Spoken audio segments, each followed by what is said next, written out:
Anda sedang mendengarkan suara profetis dari para nabi, hambanya.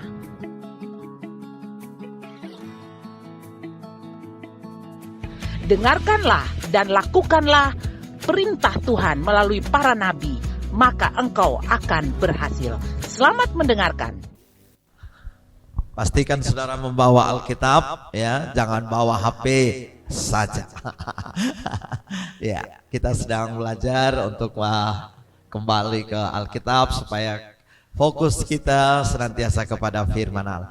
Boleh sama-sama saya angkat Alkitab saudara, katakan bersama saya 2, 3. Ini Alkitab saya. Saya adalah apa yang tertulis, saya memiliki apa yang tertulis, saya bisa melakukan apa yang tertulis. Hari ini saya akan diajari firman Tuhan. Saya dengan berani mengakui bahwa pikiranku siap, hatiku peka. Saya tak akan pernah sama lagi dalam nama Yesus. Amin. Boleh silakan duduk sekarang. Ya.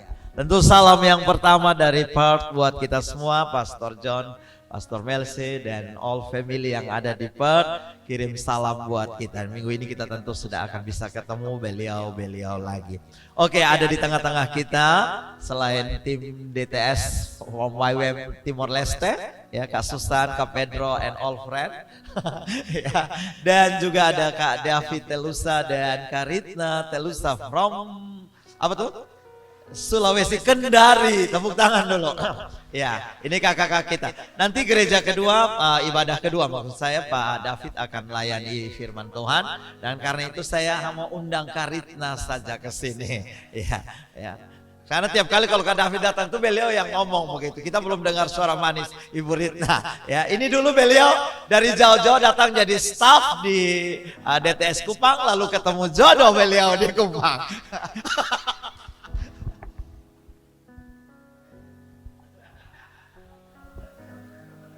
Shalom.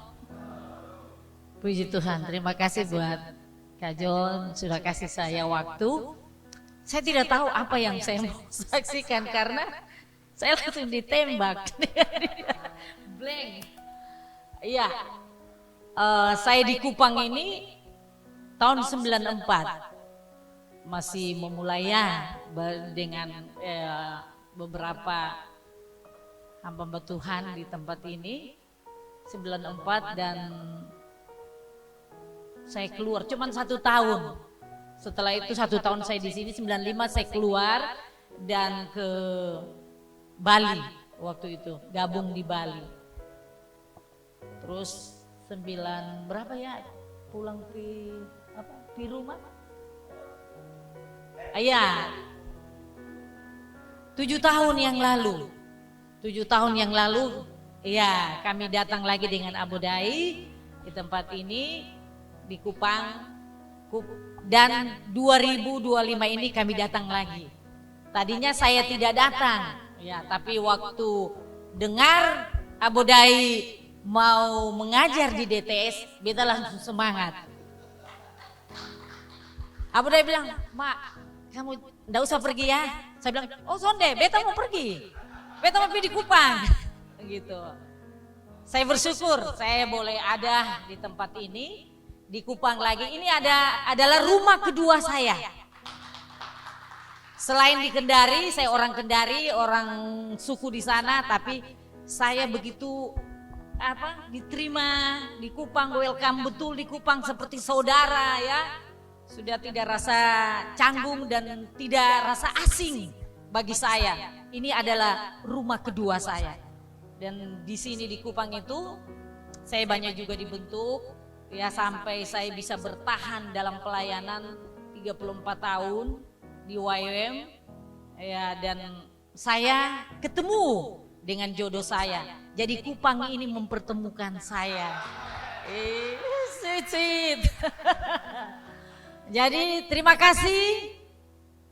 Itu saja yang saya sampaikan ya. Tuhan memberkati saya dan saudara. Karita, terima kasih, Tuhan berkati. Oke, luar biasa. Sekali lagi tepuk tangan. Ya.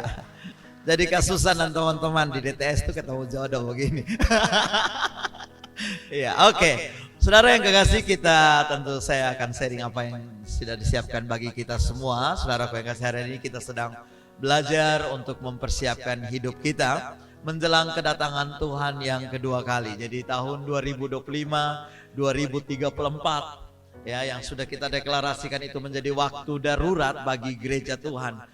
Artinya saudaraku yang kasih, ini waktu-waktu yang kita perlu persiapkan diri. Sudah lama saya rindu sekali saudaraku yang kasih, kebenaran ini disampaikan bagi umat Tuhan. Sehingga kita tidak terlena dengan segala kesibukan kita, dengan segala yang kita lakukan, dengan untuk mencari hidup kita sendiri saudaraku yang kasih. Tetapi saudaraku yang kasih, kebenaran ini biar disingkapkan bagi kita, untuk kita prepare, untuk kita siapkan hidup kita sungguh-sungguh. Believe or not, you percaya atau tidak percaya, Yesus pasti datang untuk yang kedua kali. Itu saudaraku yang kasih.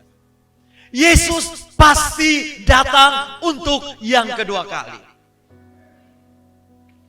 Dan kepada gereja Tuhan, saya dan saudara, mari kita persiapkan diri. Orang di luar sana kalau kita ngomong, mereka bilang, apa Yesus mau datang kedua kali? Dari dulu juga orang ngomong begitu. Nah ketika kita lengah, tiba-tiba Tuhan datang, saudaraku yang kasih. Hanya di kiri kanan, lu di mana waktu itu? Ya, nah, saudaraku yang kasih, ini sangat penting saudara. Dan betul saya senang. Ini kita dikuatkan sehingga fokus hidup kita saudaraku yang kasih. Sekalipun ada persoalan, sekalipun ada tantangan, sekalipun ada masalah, tetapi kita tetap fokus untuk mengasihi dan mencintai Tuhan. Yesus itu segala-galanya tetap bagi saya dan saudara. Ada amin? Ya. Oke, kita akan belajar pagi hari ini mengenali tanda-tanda zaman dan waktu Tuhan. Saudara yang kekasih dalam Yesus Kristus Tuhan, dunia memang memberi tanda-tanda, tetapi firman Tuhan memberi kepastian kepada saya dan saudara. Mari kita baca dulu Matius 24 ayat 4 sampai ayat yang ke-8. Matius 24 ayat 4 sampai ayat 8 dikatakan, jawab Yesus kepada mereka, waspadalah supaya jangan ada orang yang menyesatkan kamu. Sebab banyak orang akan datang dengan memakai namaku dan berkata, akulah Mesias, dan mereka akan menyesatkan banyak orang. Kamu akan mendengar deru perang atau kabar-kabar tentang perang. Namun berawas-awaslah, jangan kamu gelisah, sebab semuanya itu harus terjadi, tetapi belum kesudahannya. Sebab bangsa akan bangkit melawan bangsa, dan kerajaan melawan kerajaan. Akan ada kelaparan dan gempa bumi di berbagai tempat. Akan tetapi semuanya itu barulah permulaan penderitaan, apa saudara? Menjelang zaman baru. Saudara yang kekasih, Yesus mengingatkan murid-muridnya untuk tidak hidup tanpa arah atau tertidur rohani, tetapi berjaga-jaga dan peka terhadap tanda-tanda zaman ini. Kalau saudara baca Matius 4, 24 dan 25, itu khotbah Yesus tentang akhir zaman. Saudara boleh buka Alkitab saudara dan belajar nanti di rumah. Yesus mau ingatkan kepada murid-muridnya juga di zaman akhir ini. Bagi saya dan saudara, orang-orang percaya saudara, supaya kita tidak tertidur rohani. Atau bahkan kita hidup tanpa arah dalam hidup saya dan saudara. Kembali, saya bilang turning point. Kembali untuk mengarahkan pandangan saya dan saudara, mengalihkan fokus kita kepada Tuhan. Kalau beberapa saat ini engkau sedang kehilangan fokus, engkau sedang kehilangan arah oleh karena persoalan, oleh karena tantangan, oleh karena pergumulan yang berat dalam hidupmu. So hari ini dengan turning point, kembali saudaraku yang kasih. Ini merupakan titik balik saudara untuk kembali mengasihi dan mencintai Tuhan. Selagi belum terlambat saudaraku. Berita yang kita dengar yang Yesus katakan akan ada deru perang, dan itu hari ini kita dengar. Ada kabar-kabar saudaraku yang kasih tentang perang, bangsa akan bangkit melawan bangsa. Kalau saudara ikuti berita, gempa bumi, kelaparan. Kemarin di Jawa itu gempa bumi yang sangat luar biasa. Pondok pesantren rubuh saudaraku yang kasih. Itu banyak anak-anak pesantren meninggal. Gempa di Filipina, tsunami di Tiongkok, China saudaraku yang kasih. Kalau kita ikuti berita dan hari ini saudara lihat, Israel dengan dahsyatnya saudaraku yang kasih. Itu senjata, saya ikuti senjata Israel, canggihnya luar biasa. Dia kalau mau bunuh seseorang saudaraku yang kasih, itu dia punya senjata tuh dicari itu orang. Saudaraku lewat negeri-negeri lalu dicari, lu duduk di mana dia serang lu di situ. Yang lain soalnya kena. Hebat sekali saudara. Dahsyat. Saudara dengar, Israel sudah main-main. Benyamin Netanyahu sudah main-main dengan kondisi ini. Dan saudara lihat, ini tanda-tanda. Kita ikuti saudara yang ngasih. Oh, jangan hanya main TikTok, jangan hanya main IG. Nonton berita juga. Halo, ada amin. Dan saudara, ini dia bilang, supaya kita tahu kondisi ini. Dunia sedang mau dibawa kemana. Nonton sibuk-sibuk dan diri sendiri, tiba-tiba saudara, di manakah engkau? Nah, jadi saudaraku yang kasih lihat, ini semua tujuan Tuhan bukan untuk membuat kita takut, tetapi tujuan Tuhan untuk membuat kita mempersiapkan diri dan finishing well. Halo, ada amin? Setia sampai akhir. Tepuk orang di kiri kanan saudara bilang, hey, setia sampai akhir. Ya. Ini hati ini kalau ya, kuliah nenek. Awel ya, oke. Ya, oke. Understand saja ya. Pedro, I hope you understand. Oke. Jadi saudaraku yang kasih, dunia sedang dipenuhi dengan tanda-tanda. Peperangan, kelaparan, gempa bumi, ketakutan global. Tanda, dan dengar saudaraku yang kasih, ternyata tanda-tanda ini bukan akhir, tetapi baru permulaan penderitaan. Itu sebagai sinyal agar umat Tuhan semakin bersiap-siap. Cubit orang di kiri kanan.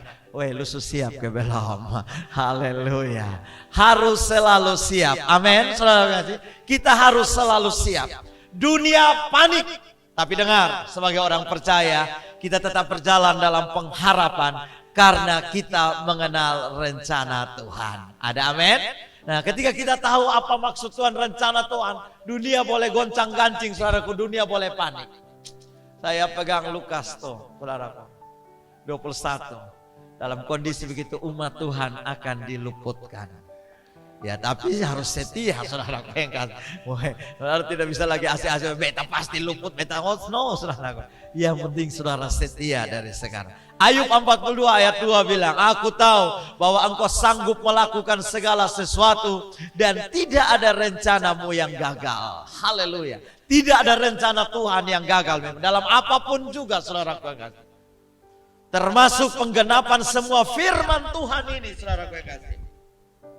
Semua yang tertulis dalam Alkitab pasti akan digenapi. Jadi kalau kondisi peperangan bla bla bla kita berdoa, itu Tuhan genapi firman-Nya. Tuhan sedang genapi firman-Nya. Karena tidak ada satu kuasa pun, manusia kah, iblis kah, atau keadaan yang dapat menggagalkan apa yang Tuhan telah tetapkan bagi gereja dan umat-Nya. Bahkan Yesaya 14 ayat 27 berkata, sebab Tuhan semesta alam telah merancang. Siapa yang dapat menggagalkannya? Tangannya telah teracung, siapa yang dapat menahannya? Bila Tuhan sudah menetapkan sesuatu, tidak ada kekuatan di bumi atau di sorga yang bisa menahannya. Tapi percayalah saudaraku yang kasih, Daniel 11 ayat 32 bilang begini. Dan orang-orang yang berlaku fasik terhadap perjanjian akan dibujuknya sampai murtad dengan kata-kata licin. Baca sama-sama.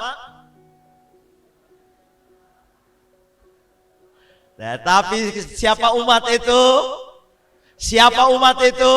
Baca pakai nama saudara 23. Tetapi VLC yang mengenal Allahnya akan tetap kuat dan bertindak. Saudara baca baik-baik itu nubuatan Nabi Daniel di kitab pasal 11. Tentaranya akan muncul lalu menajiskan tempat kudus, menghapus korban sehari-hari. Iblis akan berusaha untuk membuat kita, saudaraku yang kasih, menghapus korban sehari-hari itu tidak buat saat teduh. tidak renungan firman. Itu korban sehari-hari kita. Bangun lompat langsung lihat HP, cari sendal, bla bla bla bla. Kalau saudara hitung berapa banyak waktu untuk main HP, nonton TV daripada baca Alkitab, merenungkan firman. Saya nonton TV, dengar berita, baca berita saudara. Tapi korban sehari-hari kita harus tetap dibangun. Kalau tidak saudaraku, orang-orang yang berlaku fasik terhadap perjanjian akan dibujuknya sampai murtad dengan kata-kata licin. Allah lihat, ini akan terjadi. Tapi puji Tuhan, hanya umat yang mengenal Allahnya. Saudara mesti garis bawah itu. Yang mengenal Allahnya akan tetap kuat dan bertindak. Karena itu saudaraku, bagaimana respon kita terhadap situasi yang sedang menempah bumi ini. Jangan fokus pada ketakutan, tapi pada panggilan untuk tetap berbuah di masa yang sulit. Gereja dan orang percaya ambil kesempatan untuk wartakan kabar baik, beritakan Injil. Teman-teman DTS di sini, ini pengajar-pengajar DTS ada di tengah-tengah kita untuk memberikan kita inspirasi. Semangat lagi saudaraku yang kekasih. Ya. Kalau dulu kita masih muda-muda, cinta Tuhan mengasihi, beritakan ini, sekarang kembali saudara. Ada amin? Ini kesempatan buat saya dan saudara. Gereja harus mengetahui posisi dan perannya dalam rencana Tuhan. 1 Petrus 2 ayat 9 berkata, tetapi kamulah bangsa yang terpilih, imamat yang rajani, bangsa yang kudus, umat kepunyaan Allah sendiri, supaya kamu memberitakan perbuatan-perbuatan yang besar dari Dia yang telah memanggil kamu keluar dari kegelapan kepada terangnya yang ajaib. Saudaraku yang kekasih, bagi saya dan saudara ini kesempatan untuk menyaksikan kebaikan-kebaikan Tuhan. Kalau Tuhan sudah selamatkan kita, Tuhan sudah pulihkan kita, Tuhan sudah bawa kita sejauh ini kesempatan untuk kita bersaksi dimanapun kita berada, saudaraku yang kekasih. Amin. Kenapa? Karena saya dan saudara adalah terang dunia dan garam dunia. Matius 5 ayat 14, kamu adalah terang dunia. Kota yang terletak di atas gunung tidak mungkin tersembunyi. Bilang orang di kiri kanan, pancarkan terangmu, menyala kakak. Haleluya, ada amin? Jadi gereja bukan hanya jadi penonton sejarah, tetapi kita harus menjadi alat Tuhan untuk menyatakan terang di tengah-tengah kegelapan. Dunia di sekeliling kita makin hari makin gelap, saudaraku yang kasih. Bukan gara-gara PLN mati, bukan. Tapi saudaraku yang kasih, supaya kita terus menjadi terang di sekeliling kita. Di masa sukar bahkan, gereja harus menjadi suara kebenaran dan tempat perlindungan rohani. Gereja dipanggil untuk menjaga kemurnian dan meneguhkan iman, bukan larut dalam arus dunia. Gereja harus berdiri kokoh, saudaraku yang kasih. Kita tidak terbawa dengan arus dunia yang semakin keras hari lepas hari. Mari saudaraku yang kasih, kita pegang prinsip untuk kerajaan Allah di atas segala-galanya. Saudara mesti ingat, carilah dahulu kerajaan Allah dan kebenarannya. Maka, saudara prioritas kerajaan Allah, saudara prioritas pekerjaan Tuhan, saudara prioritas hidupmu untuk Tuhan. Percayalah, segala sesuatu yang lain akan Tuhan tambahkan dalam hidup kita. Saudara yang kekasih dalam Yesus Kristus, VLC harus jadi gereja yang berfungsi. Kita tidak hanya berkumpul, saudara, tapi kita harus membawa dampak rohani. Di tengah-tengah zaman yang goyah ini, saudara yang kasih, 4 legasi yang saya dan saudara percayai, kita deklarasikan, kita hidupi, saudara yang kasih. Itu adalah cara membawa saya dan saudara untuk menjadi dampak bagi kerajaan Allah kepada dunia ini. Saudara yang kasih, power kita, kekuatan kita, itu ada ketika kita hidup berdampak. Waktu kita berdampak, maka kita punya power untuk menyatakan kuasa kerajaan Allah. Yes. Ketika hidup kita berdampak, sekeliling kita mulai lihat sesuatu dalam hidup kita, saudara. Keluarga kita lihat ada sesuatu. Saya yakin saudaraku yang kasih. Semua hal mereka bilang, sudah kakak omong sah. Kenapa? Karena hidup kita sudah mulai berdampak. Dan kalau hidup kita berdampak di lingkungan di mana kita berada, di tempat kerja, di mana kita berada, saudaraku yang kasih, kita punya kuasa untuk menyatakan kerajaan Allah. Tapi kalau hidup kita tidak berdampak, maka kita tidak bisa ngomong apa-apa. Kita tidak punya power. Kita tidak punya kuasa. Yang berikut saudaraku, peka terhadap waktu Tuhan dan hidup dalam kesiapan. Roma 13, di sana dikatakan, hal ini harus kamu lakukan karena kamu mengetahui keadaan waktu sekarang, yaitu bahwa saatnya telah tiba bagi kamu untuk bangun dari tidur. Sebab sekarang keselamatan sudah lebih dekat bagi kita daripada waktu kita menjadi percaya. 12. Hari sudah jauh malam, telah hampir siang. Sebab itu marilah kita menanggalkan perbuatan-perbuatan kegelapan dan mengenakan perlengkapan senjata terang. Saya bilang pada saudara yang kasih, jalan kita kalau kita mengasihi Tuhan sudah jauh. So, tidak ada balik pulang. Halo, ada amin? Sudah tidak ada kesempatan untuk saya dan saudara balik pulang. Atau bahkan lihat kiri dan kanan untuk tergoda, saudara. Kalau sampai sekarang saudara harus bilang, coba besok cinta Tuhan.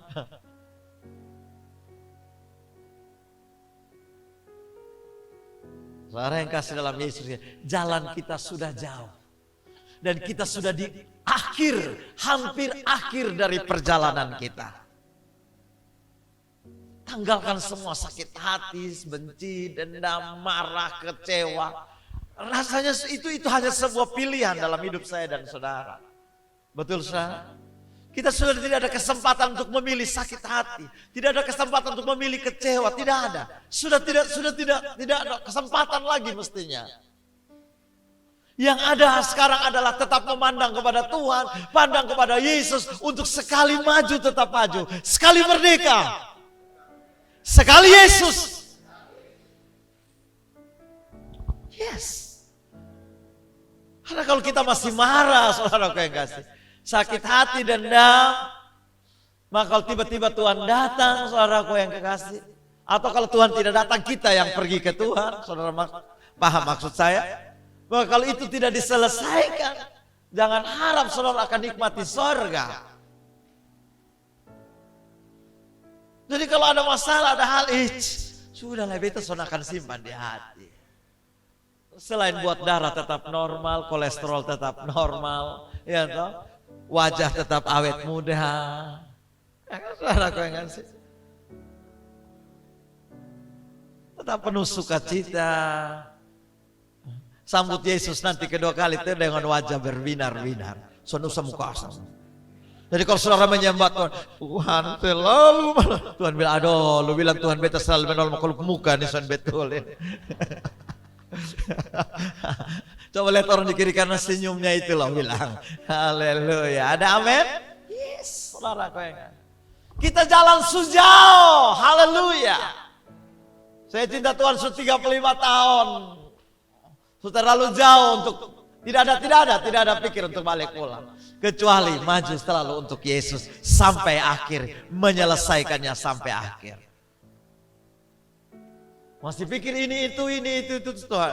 Jangan sampai terlambat saudaraku yang kasih. Mari fokus saja kepada Tuhan. 1 Tesalonika 5 ayat 4 sampai 6. Tetapi kamu saudara-saudara, kami tidak hidup dalam kegelapan sehingga hari itu tiba-tiba mendatangi kamu seperti karena kamu semua adalah anak-anak terang dan anak-anak siang. Kita bukanlah orang-orang malam atau orang-orang kegelapan. Sebab itu baiklah jangan kita tidur seperti orang-orang lain, tetapi berjaga-jaga dan sadar. Tepuk orang di kiri kanan, berjaga-jaga dan sadar. Waktu Tuhan bergerak dengan cepat, saudaraku yang kasih. Banyak yang tahu tanda-tanda tetapi tidak siap secara rohani. Karena itu mari kita siapkan diri kita sungguh-sungguh, saudara yang kasih. Fokus, dan sekali lagi saya bilang, fokus dalam hidup kita. Dan miliki kepekaan di dalam Tuhan. Kepekaan rohani lahir dari sebuah hubungan yang intim dengan Tuhan. Bukan karena ketakutan akan masa depan. Waktu kita intim dengan Tuhan, saudaraku yang kasih, saya pastikan Tuhan akan kasih tahu segala hal dalam hidup kita. Oh iya, waktu saudara dekat dengan Tuhan, saudara tidur berbahasa roh, mungkin saudara mengigau juga bahasa roh. Saya yakin Tuhan akan kasih mimpi-mimpi yang terbaik, bukan mimpi dikejar setan. Ada amin, saudara?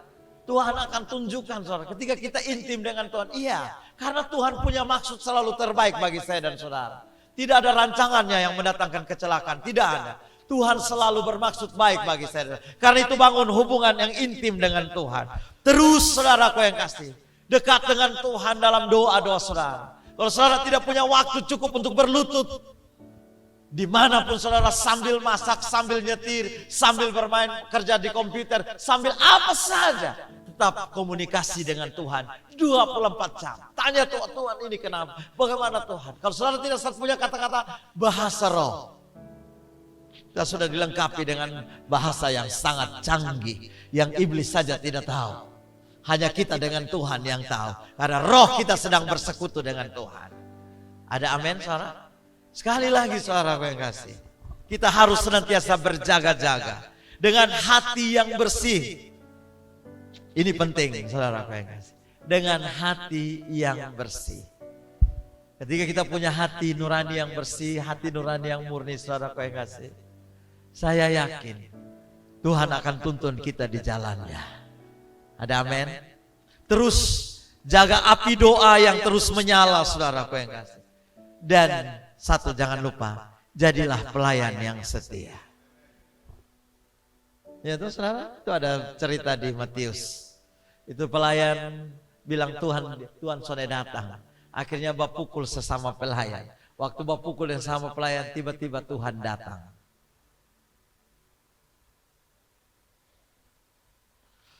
Orang yang peka terhadap waktu Tuhan akan selalu menemukan tempatnya dalam rencana Tuhan. Mari kita peka dengan waktu Tuhan. Yusuf adalah contoh, saudaraku yang kasih, di Alkitab. Yusuf adalah contoh orang yang peka dengan waktu Tuhan. Dia tahu, saudaraku yang kasih. Saudara bayangkan proses Yusuf. Perjalanan seorang Yusuf untuk jadi seorang Perdana Menteri di Mesir. Itu melewati tahapan-tahapan yang rasanya tidak mungkin. Yang menurut manusia sudah gagal total. Nasi sudah jadi bubur. Susahnya bisa jadi apa-apa lagi untuk seorang Yusuf. Yang punya mimpi yang besar, saudaraku yang kasih. Tetapi saya renung-renungkan, tidak pernah satu kata pun saya temukan di firman Tuhan, Yusuf komplain.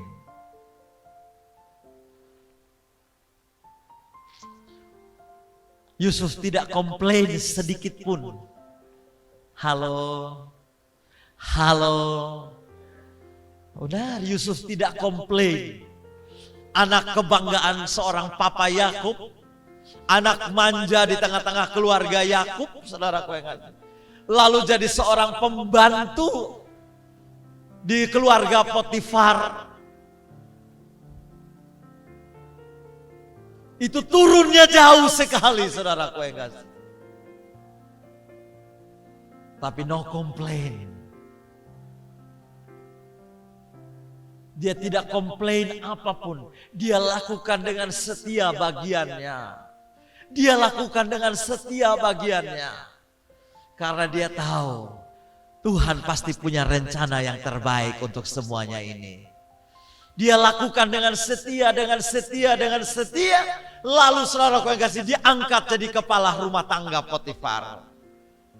Mungkin dia baru bangga sedikit. Yes, sekarang beta suka kepala. Punya beberapa staf yang dia layani. Belum selesai rasa bangganya akan status posisinya yang luar biasa. Sudah difitnah, saudara yang kasih. Lalu masuk penjara.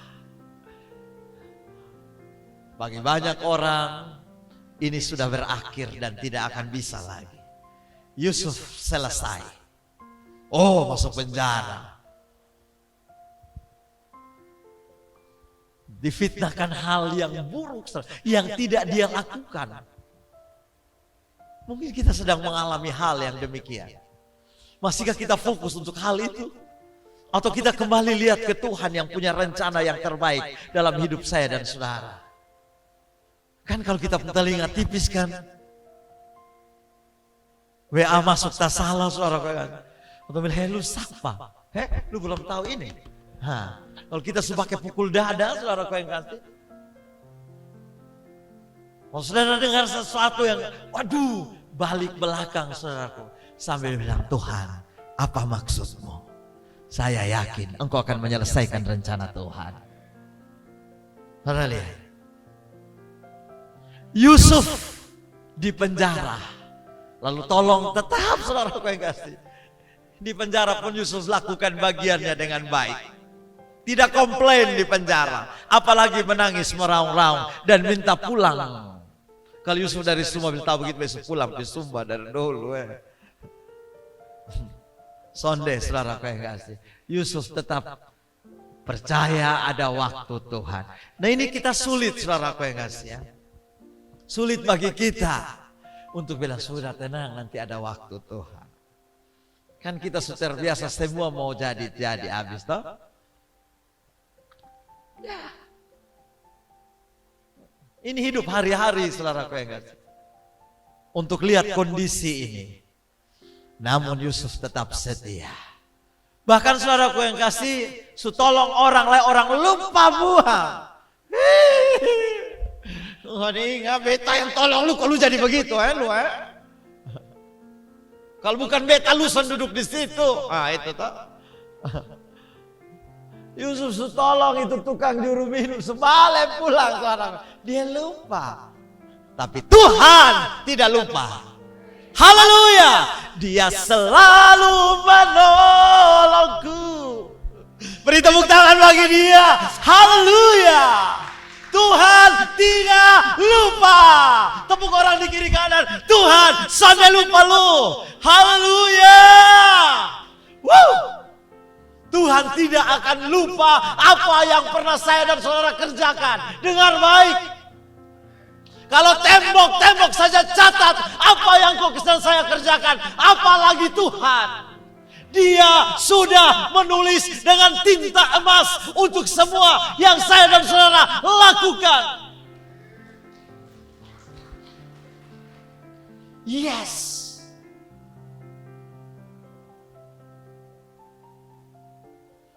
Semua yang kita kerja Tuhan sudah tulis.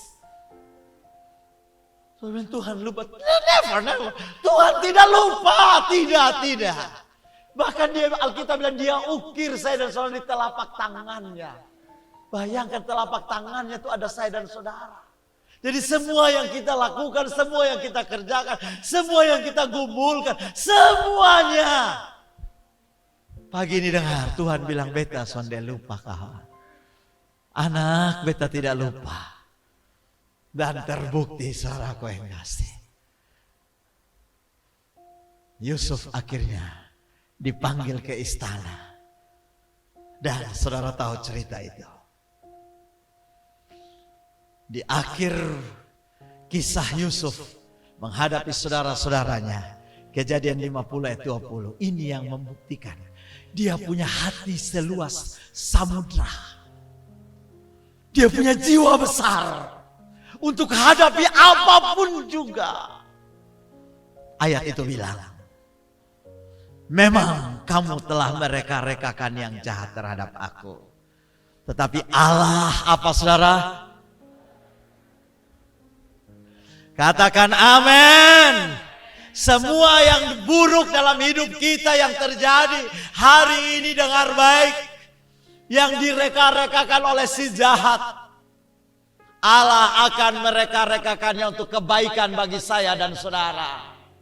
Jadi itulah yang disebut dengan Allah turut bekerja dalam segala sesuatu untuk mendatangkan kebaikan bagi saya dan saudara yang mengasihi Dia dan yang terpanggil sesuai dengan rencananya. Yusuf membuktikan ayat itu. Yes. Dan setiap saya dan saudara juga akan menulis cerita kita masing-masing. Memang engkau mereka-rekakan hal yang buruk. Dalam kurung terserah siapapun itu dia. Tetapi Tuhan telah merekakannya untuk kebaikan bagi saya. Positive thinking. Halo, ada amin? Makanya saya bilang, saudara, hidup itu akan jadi lebih enjoy. Kita akan lebih nikmati hidup ini. Orang yang menunggu waktu Tuhan tidak akan pernah kehilangan arah. Kenapa? Karena Tuhan sedang menata posisinya dalam rencana besarnya. Haleluya. Jadi kalau sehari ini ada 1-2 error, kesalahan yang kita buat, percayalah Tuhan sedang menatanya untuk kebaikan-kebaikan bagi saya dan saudara. Dia akan balikan kembali bagi kita. Contoh yang lain, saudaraku, Esther. Saudara tahu kisah Esther, seorang anak yatim piatu yang tinggal dengan pamannya, omnya, toonya, saudaraku yang kasih. Lalu akhirnya terpilih menjadi seorang ratu. Ya. Dia Miss Universe pertama. Ternyata Miss Universe pertama adalah Esther. Ya, saudaraku yang kasih. Dan saudara tahu cerita itu. Ternyata Tuhan tempatkan Esther di samping Raja Ahasiweros. Di istana itu, saudaraku, ada maksud Tuhan yang sangat luar biasa. Setelah memenangkan kontes kecantikan putri-putri Israel pada waktu itu, saudaraku yang kasih, dan terpilih menjadi ratu, saudaraku yang kasih, Esther pikir sudah selesai, dia akan nikmati semuanya dengan dayang-dayangnya. Tapi ternyata tidak, saudara tahu kisah itu? Tiba-tiba ada Naaman yang bermaksud, saudaraku yang kasih, membinasakan semua orang Yahudi. Berita itu sampai ke Mordekai dan Mordekai lapor, kasih tahu, suruh orang kasih tahu Esther. Saudara, jadi Esther bilang, "Hai, bagaimana mungkin menurut aturan kalau tidak dipanggil raja, menghadap tanpa dipanggil, itu sama dengan bunuh diri." Itu peraturannya. Zaman raja-raja, saudaraku yang kasih, kalau sana panggil, sana karena tahu, diam-diam. Jadi Esther bilang, sana mungkin beta menghadap. Karena belum dapat jadwal, belum kena panggil. Itu kalau beta masuk, tasosok, maka nyawa melayang, sekalipun beta ratu. Kata Esther, saudaraku yang kasih. Tapi dengar apa yang dikatakan Mordekai. Sebab sekalipun engkau pada saat ini berdiam diri saja bagi orang Yahudi, akan timbul juga pertolongan dan kelepasan dari pihak lain, dan engkau dan kaum keluargamu akan binasa. Siapa tahu, mungkin justru untuk saat yang seperti ini engkau beroleh kedudukan sebagai ratu. Mereka bilang, ya, ini semua terjadi. Jadi lu jadi ratu tuh mungkin karena mau hadapi ini. Halo, ada amin? Halo, ada amin? Jadi kalau Anda kena sebuah masalah atau sekeliling kita ada dan kita ada di situ, posisi itu, mungkinkah Tuhan izinkan kita ada di situ untuk jadi terang dan garamnya?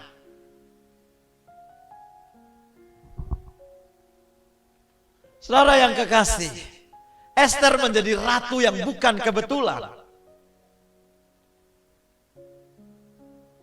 Tetapi gara-gara Esther akhirnya, saudara aku yang kasih, Tuhan bela umatnya. Haleluya. Hari ini saya nonton 2 perempuan yang sangat luar biasa, saudara aku yang kasih, yang sangat berdampak hidupnya. Satu orang Amerika dan satu orang Indonesia. Orang Amerika itu saudaraku, istri dari yang kemarin dibunuh, Charlie Kirk punya istri. Wah, saya ikuti sambutannya saudaraku yang kasih. Charlie Kirk itu saudaraku yang kasih anak kesayangan dari Donald Trump. Bukan anak kandung, tapi dia orang muda ya, yang topang Donald Trump, akhirnya Donald Trump menang. Tapi akhirnya saudara tahu dia dibunuh. Dibunuh kenapa? Karena beritakan Injil. Dia dengan lantang berseru dari masa mudanya. Saya baca kisahnya, dia bertobat umur 11 tahun. Di usia 18 tahun dia sudah masuk keluar kampus untuk beritakan Injil. Dan dia menikah dengan istrinya, itu adalah Miss Arizona. Seorang artis saudaraku yang kasih. Dan gara-gara dia beritakan Injil, dia keras saudaraku dengan kebenaran, maka dia ditembak. Tapi apa yang dilakukan istrinya? Waktu berpidato istrinya sampaikan semua hal. Dan pada ending pidatonya dia bilang, saya mengampuni hai pemuda yang membunuh suami saya. Itu tidak mudah bagi seorang istri dengan anak-anak yang masih kecil ditinggal sang suami. Dia cerita bagaimana suaminya keluarganya sangat harmonis, mereka sangat bahagia, luar biasa saudara koyangan. Dia cerita, dia bilang istri-istri, suami-suami dia. Nanti saudara boleh nonton bagaimana dia kasih sambutan pada waktu itu. Tapi yang saya kagumi saudara koyangan, dengan kebesaran hati dia ampuni sang pembunuh. Yang bunuh suami dia ampuni. Yang omong kita masih bisa ampuni. Atau balas. Tuhan terlalu lama balas, biar beta balas. Dan yang kedua, wanita Indonesia yang luar biasa, Gubernur Maluku Utara, Ibu Shirley Laos. Saudara tahu, dia bilang dia selalu bersaksi di semua tempat. Dia kedukaan, kehilangan itu, momen itu turning point buat dia untuk balik. Dia mestinya layak marah karena dia tahu suaminya mati itu karena dibunuh, celaka. Tapi saudara tahu, hari ini dia berdiri dengan gagahnya saudara. Dia bilang, saya tidak punya musuh siapapun di Maluku Utara. Saya datang dengan hati yang bersih untuk melayani Maluku Utara. Dan dia sudah mengampuni itu semua saudara. Jadi dia tidak ingat siapa yang bunuh suaminya. Dia tidak ingat sedikit pun. Yang dia ingat bagaimana melanjutkan apa yang suaminya kerjakan, mimpikan. Dan hari ini dia menjadi gubernur wanita yang sangat luar biasa. Ada ikuti cerita, waduh, saya bilang masih ada Tuhan. Orang-orang yang saya bisa lihat dengan mata kepala. Bagaimana mereka mengasihi dan mencintai Tuhan. Hidup fokus pada Tuhan. Tidak tenggelam dalam dukanya. Tidak tenggelam dalam mengasihani dirinya sendiri. Kita akan lihat hidup kita, masalah kita besar-besarkan. Kita bahkan pasang status. Ini tidak ada kesempatan buat saya dan saudara lagi untuk lihat kepada diri sendiri. Mari fokus kepada Tuhan. Akhir zaman sudah dekat di ujung, sudah ada di depan kita. Fokus cari Tuhan, fokus menang kita. Sekarang ini sorga, kita sudah punya sorga. Semua mati masuk sorga, betul saudara? Kalau kita mati. Tapi apakah kita akan dapat upah kita untuk setia sampai akhir? Alkitab bilang hanya mereka yang setia sampai akhir, hanya mereka yang menang, hanya mereka yang berhasil keluar dari kesusahan yang besar.